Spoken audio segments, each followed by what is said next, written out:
L'élection de Omar ibn al-Khattab. Omar, que Dieu soit satisfait de lui, faisait partie des compagnons du prophète les plus en vue pour occuper la fonction de calife et succéder à Abu Bakr, et ce pour diverses raisons dont les plus importantes étaient sa compétence et ses aptitudes personnelles. Cela se distinguait à travers ses prises de position. Il n'était pas quelqu'un d'indécis.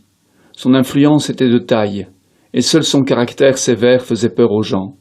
La désignation de Omar s'est faite après qu'Abu Bakr eut consulté l'ensemble des compagnons du prophète à ce sujet. At-Tabari a rapporté que Mohammed ibn Jarir a raconté. Quand Abu Bakr est tombé malade et qu'il a constaté que son état de santé s'aggravait, il s'est préoccupé de sa succession et de l'avenir de la communauté.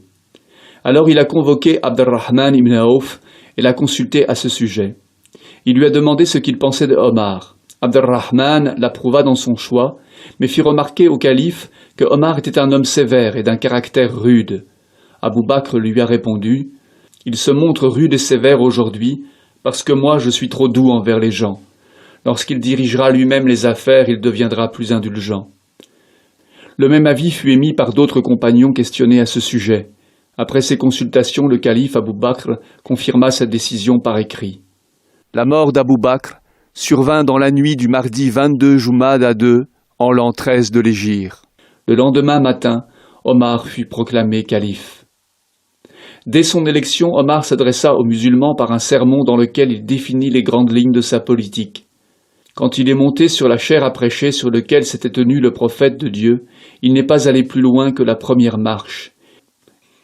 Il faut savoir que la chaire à prêcher du prophète, paix et bénédiction de Dieu soit sur lui, avait 3 marches, et que le messager de Dieu se tenait toujours sur la 3e. Lorsqu'Abu Bakr avait été nommé calife, il s'était tenu sur la 2e marche.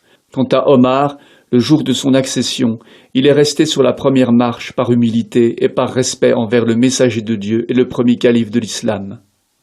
Tout d'abord, il a invoqué Dieu. « Seigneur, je suis sévère.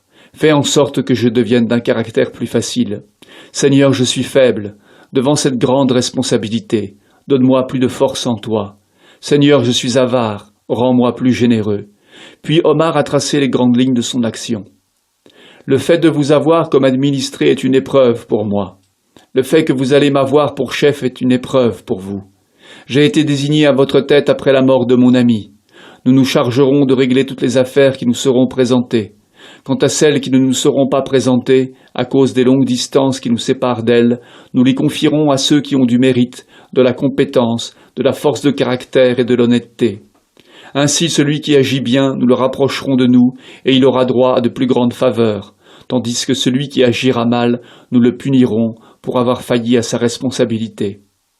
On a rapporté que le jour de son accession, Omar a dit « Ô les gens, j'ai été désigné à votre tête, et si je n'espérais pas être le meilleur d'entre vous à votre service et le plus apte à supporter les charges de l'État, ainsi que tout ce qui se rapporte à vos affaires, je n'aurais jamais accepté d'en être chargé.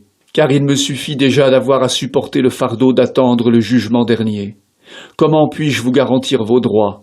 Comment dois-je les gérer au mieux et les mettre à exécution convenablement? Quelle politique devrais-je choisir pour vous gouverner? Omar se trouve dans un état tel qu'il ne peut plus se fier ni à sa force, ni à son savoir-faire, à moins que Dieu ne lui vienne en aide et ne lui porte secours en l'appuyant. La désignation de Omar comme calife inspira de la crainte aux gens. Lorsqu'il l'apprit, Omar monta sur la chaire de la mosquée et prononça ces paroles. « On m'a appris que vous craigniez ma rudesse et ma sévérité. Sachez donc que ma rudesse et ma sévérité vont s'abattre sur ceux d'entre vous qui sont injustes. » Omar a dit par ailleurs « Les gens parlent de ma sévérité. Ils se sont dit « Omar avait l'habitude de nous traiter durement du vivant du messager de Dieu, et il l'a aussi été alors que notre chef était Abu Bakr. Comment va-t-il nous traiter maintenant qu'il a plein pouvoir sur nous ?» Puis Omar ajouta « Celui qui a dit cela a dit vrai. Du vivant de messager de Dieu, j'ai vécu en sa compagnie comme un serviteur. Personne n'atteindra les qualités du messager de Dieu. Il était bon et indulgent, comme Dieu l'a décrit. Moi, j'étais à ses ordres, comme une épée dégainée et prête à servir. Soit il m'ordonnait de me retenir, soit il me laissait faire. Je n'ai pas cessé d'agir ainsi. J'ai été heureux et comblé d'avoir été à son service. Et quand il mourut, il était satisfait de moi, et j'en rends grâce à Dieu. Puis vint Abu Bakr, Que Dieu soit satisfait de lui, à la tête de la communauté. Personne ne peut lui dénier sa bonté, sa générosité et sa douceur. J'ai été entre ses mains tel un serviteur. J'étais son lieutenant. Je joignais ma sévérité à sa douceur. J'étais telle une épée dégainée. J'agissais s'il me le demandait, et je me retenais s'il me l'ordonnait. Je suis resté à ses côtés jusqu'à ce que Dieu l'appelle auprès de lui. Il est mort satisfait de moi, et j'en rends grâce à Dieu, et j'en suis le plus heureux. Puis, on m'a chargé de veiller sur vous et vos affaires. Sachez bien que cette sévérité s'abattra très certainement sur les injustes, et à chaque fois que l'on bafouera les droits des musulmans. Mais elle ne sera que paix et sécurité envers ceux qui seront justes. Je serai plus indulgent avec eux qu'ils ne pourraient l'être envers eux-mêmes. Toutes les sources s'accordent pour dire que Omar se basait sur la consultation comme ligne de conduite pour diriger les affaires de l'État. Il avait l'habitude de dire « L'opinion d'un seul est comme un fil très fin. Deux opinions sont comme deux fils que l'on a noués ensemble. Si les opinions sont nombreuses, cela devient comme une corde solide. » Omar, que Dieu soit satisfait de lui, a dit aussi « Une affaire conclue sans qu'il n'y ait eu consultation ne donnera rien de bon. » Le calife Omar ibn al-Khattab avait l'habitude de consulter les musulmans lorsqu'il envisageait de prendre une décision. Il lui est arrivé de revenir sur sa première opinion, après que la consultation lui ait démontré son erreur. Omar n'agissait donc pas comme un despote qui aurait centralisé toutes les décisions et les pouvoirs sous sa seule volonté. En plus de cette consultation collective, Omar avait mis sur pied autour de lui un conseil de consultation, réunissant les plus éminents compagnons du prophète, ceux dont la compétence et la notoriété scientifique étaient de taille.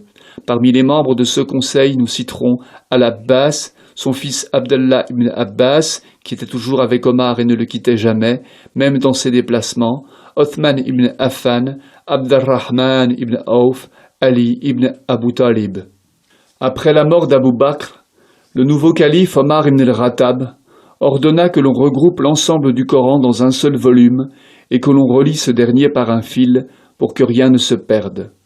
Cette copie fut conservée par Hafsa, propre fille de Omar et veuve du prophète, que Dieu soit satisfait d'elle, jusqu'à ce que le troisième calife Othman ibn Affan la lui réclame. L'histoire gardera en mémoire le fait que Omar ibn al-Khattab a eu le mérite de suggérer au calife Abu Bakr d'assembler le texte sacré pour constituer un témoignage évident sur l'authenticité de la parole divine telle qu'elle nous a été transmise par l'envoyé de Dieu. Après la mort d'Abu Bakr, le nouveau calife Omar ibn al-Khattab ordonna que l'on regroupe l'ensemble du Coran dans un seul volume et que l'on relie ce dernier par un fil pour que rien ne se perde. Cette copie fut conservée par Hafsa, propre fille de Omar et veuve du prophète, que Dieu soit satisfait d'elle, jusqu'à ce que le troisième calife Othman ibn Affan la lui réclame.